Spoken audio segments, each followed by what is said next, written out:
जय श्री राम दोस्तों।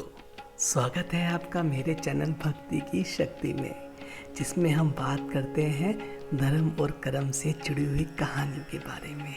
तो चलिए नाम लेकर शुरू करते हैं कहानी का पाठ। जय श्री राम, जय श्री राम, जय श्री राम। दोस्तों, आपको ये तो पता ही होगा कि दुर्योधन जो है पांडवों से हमेशा चलता था और उनके खिलाफ कोई ना कोई षड्यंत्र हमेशा रचता था। तो आज उसी के बारे में एक नई कहानी है, जिसमें दुर्योधन ने सभी पांडवों को एक घर में बंद करके जलाने की कोशिश की थी। उसका नाम रखा हुआ है लक्षागृह षड्यंत्र।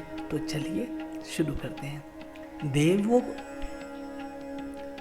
देवयोग तथा शकुनी के छल कपट से कौरवों और पांडवों में वैर की आग प्रज्वलित हो उठी।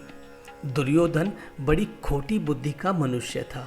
उसने शकुनी के कहने पर पांडवों को बचपन में कई बार मारने का प्रयत्न किया, जिसके बारे में मैंने अभी आपको बताया।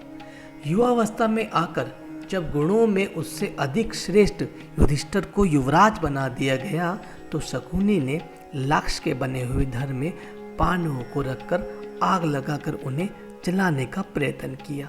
किंतु विदुर की सहायता से पांचों पांडव अपनी माता के साथ उस जलते हुए घर से बाहर निकल गए। अपने उत्तम गुणों के कारण युधिष्ठिर हस्तिनापुर के प्रजननों में अत्यंत लोकप्रिय हो गए।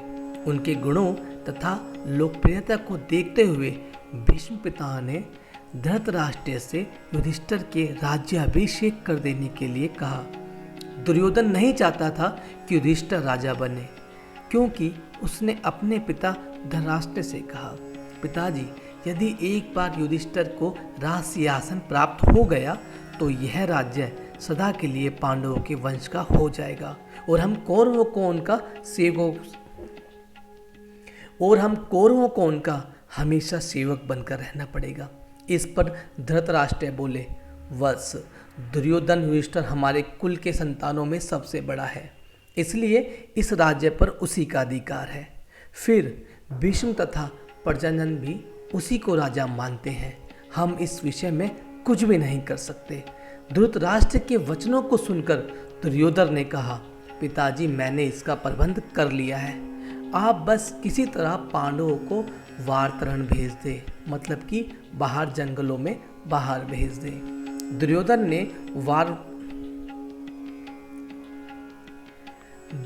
ने वारणावत में पांडवों के निवास के लिए पुरोचन नामक शिल्पी से एक भवन का निर्माण कराया, जो कि लाख, चर्बी, सूखी घास, मूंज जैसे अत्यंत ज्वलनशील पदार्थों से बना हुआ था।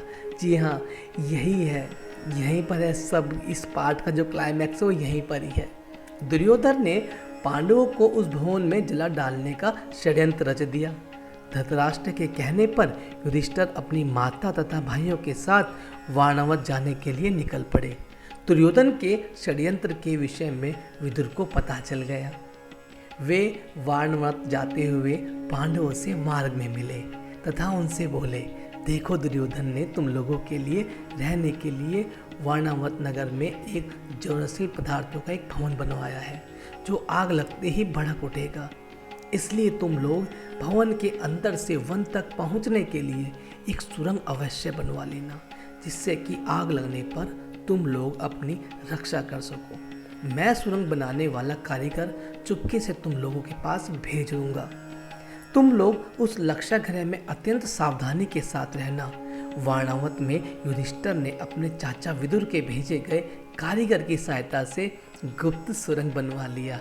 पांडव नित्य आखेट के लिए वन जाने के बहाने अपने छिपने के लिए स्थान की खोज करने लगे। कुछ दिन बाद इसी तरह बिताने के बाद एक दिन युधिष्ठिर ने भीमसेन से कहा, भीम, अब दुष्ट पुरोचन को इसी लक्षागृह में जलाकर हमें भाग निकलना चाहिए। भीम ने उसी रात्रि पुरोचन को किसी बहाने बुलवाया और उसे उस भवन के एक कक्ष में बंदी बना दिया गया। उसके बाद भवन में आग लगा दिया और अपनी माता कुंती एवं सभी भाइयों के साथ सुरंग के रास्ते वन में भाग निकले। लक्षागृह के भस्म होने का समाचार जब हस्तिनापुर पहुंचा तो पांडवों को मरा समझकर वहाँ की प्रजा अत्यंत दुखी हुई।